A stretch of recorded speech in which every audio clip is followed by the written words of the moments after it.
Very good. Did you trap? Did you used to trap? Yes, ma'am, I used to trap. What Trap is- muskrat. Trap muskrat. Minks, otters, just about any animal I had that would catch in a prairie. So tell me about a season of trapping. Tell me a little bit about what that was like. Well, our season used to be like, I'm forgetting now, around November, going in after sometime the winter would be longer, and what we did, we put in for, I don't know how you'd say it, they put it in for a longer season, and they would grant us that, and then we could trap a little longer. So if you go out trapping in a day, what would you come back with on average? What would it be like? What would you bring back? If you're trapping muskrat, well, you'd say, like me, we never used to use over 300 traps, and we caught high as 50, 75 rats, maybe more than that.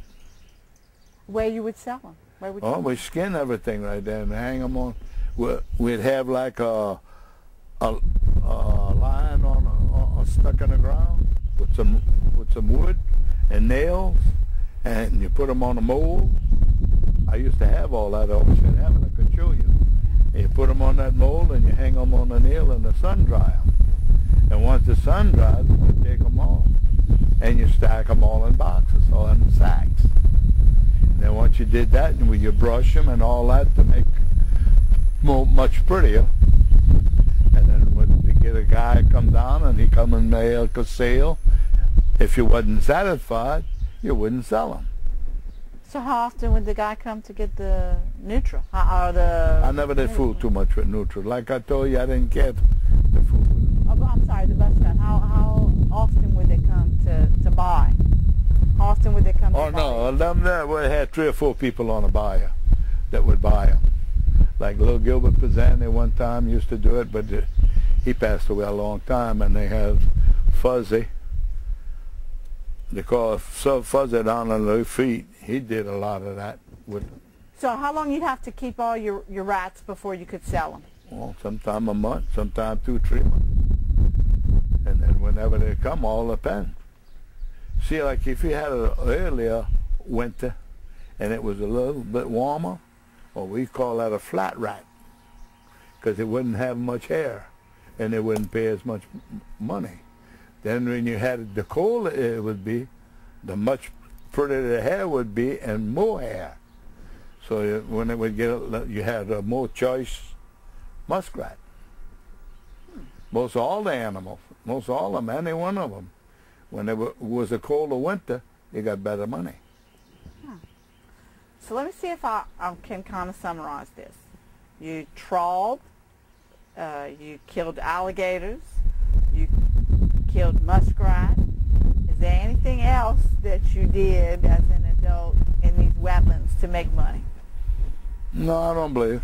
Nothing else. Nothing else you want to tell about? No, nothing else I would do. But you also ate what you caught on occasion? Plenty of time.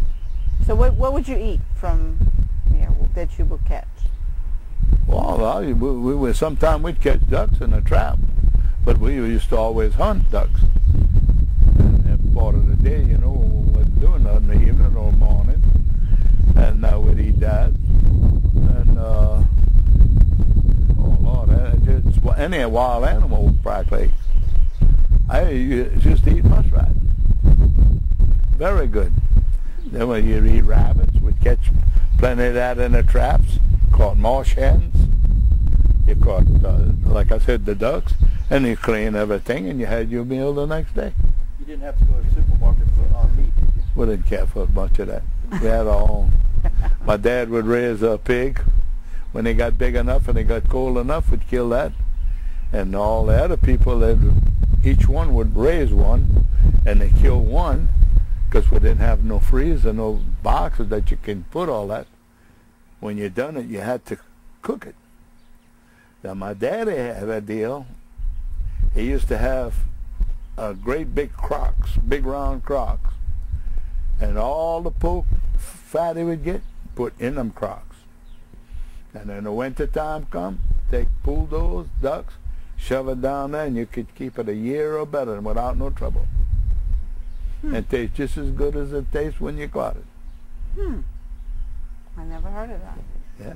We used to take, my daddy used to put it in here, and he put plywood cover over them tree crocks, and it was like his freezer. We didn't know nothing about freezers, you know, but I mean, that was his.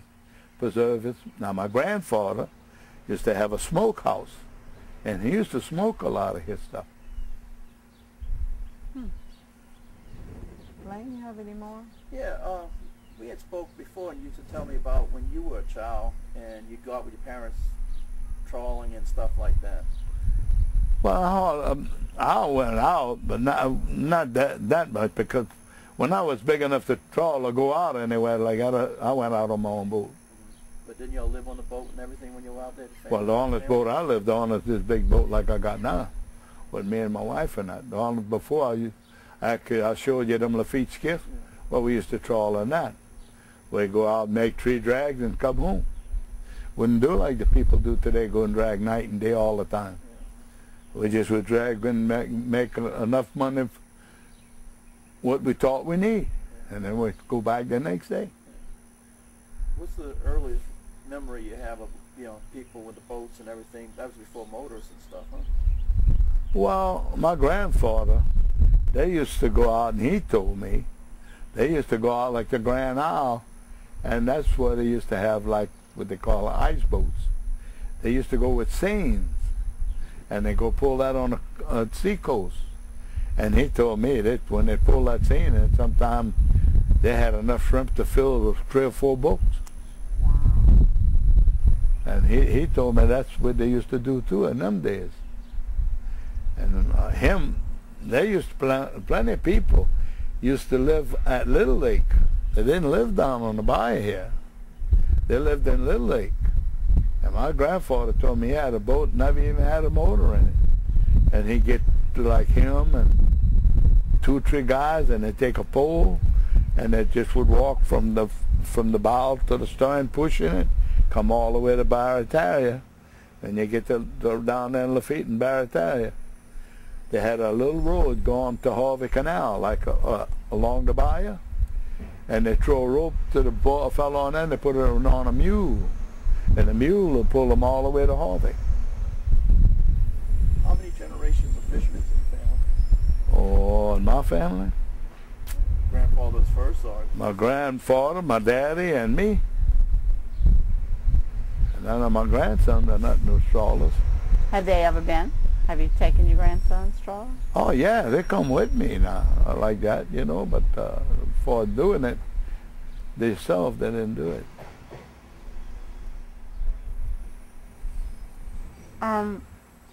Talking about your grandsons, if you want to give the next generation some advice on living here and the culture and the people, what kind of advice would you give the next generation? I don't know, Bear. I wouldn't want him to be a fisherman, not no more, unless they'd be getting good price. And I think maybe sooner or later, somebody gonna wake up and they're gonna start paying better prices and all that, and it'll be still a good place for fishing. You got guys that fish them right now. They fish with skimmers, but it's so hard for them to make money. They catch a few shrimp, but by the time they pay their expense and everything, they ain't got all or nothing for themselves. Yeah. And that's the hard part about it. And that's the only reason. I got a grandson. He's in college right now, and I hope he don't ever mess. I hope he don't ever mess up, because he's going to be a wonderful deal. He's going to be a doctor's pharmacy, so he'll be all right. Yeah. It's sure going to be different here when the next generation chooses. Oh yeah, because most of the people I know, most of their kids are not, none of them trawl. Just a few of the boys, you know, the older boys and all that. That still have boats, you know, and getting them billed even. They got some guys getting them billed right now. A lot of us eat that seafood. A lot of us eat the shrimp, and we eat the crabs, and we need the fish. Oh, I'm telling you. Yeah. Yes, ma'am. I tell you what, if I could do it tomorrow, somebody would say, Eddie, here's a boat, 35, 40-foot boat, I'd take it. And I'd go out trawling again.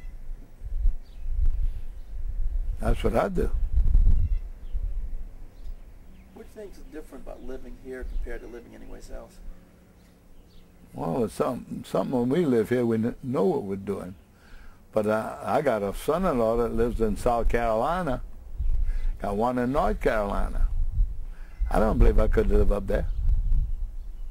I mean, I'm too old for a job or anything, but, you know, but I mean, for, say, go and make a living or something, no, I wouldn't be able to go do that. Even if I was young, I don't believe I could do it. When you're over here, this is like branded in you. This stuff is, and you can't leave Louisiana. Plenty of people who leave Louisiana and they wind up coming back. That's true. That's very true.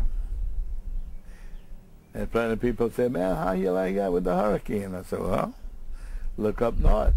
Look all the tornadoes. Look up wherever you want to go. There's problems everywhere you go. You can't get away from problems. So what we do? See, me, I don't even have insurance on this house. And they say, what you going to do if something happens? I said, I'll pull my tools out. I'll go to work. Yep. I think that's part of who we are here. That's why I say, that's why you love it so much, you do that. Yeah. Anything you'd like to say about anything? Ain't too much. I'd rather y'all ask it, man. That way it makes me think of something and I say it, you know. Okay, how about when you were a kid going to school? How you do that?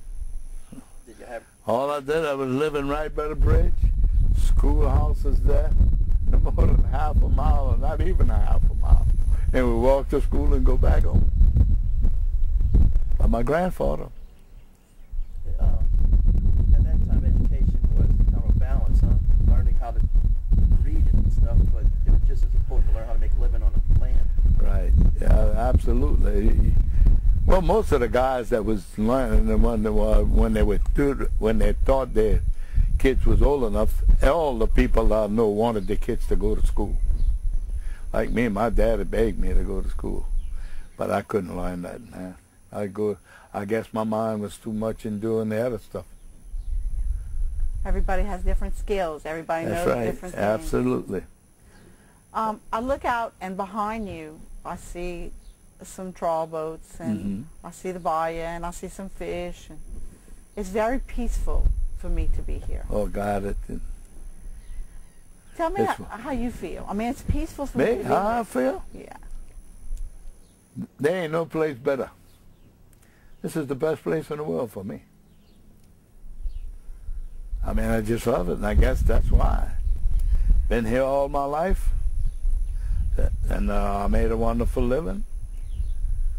Have no complaints, for sure.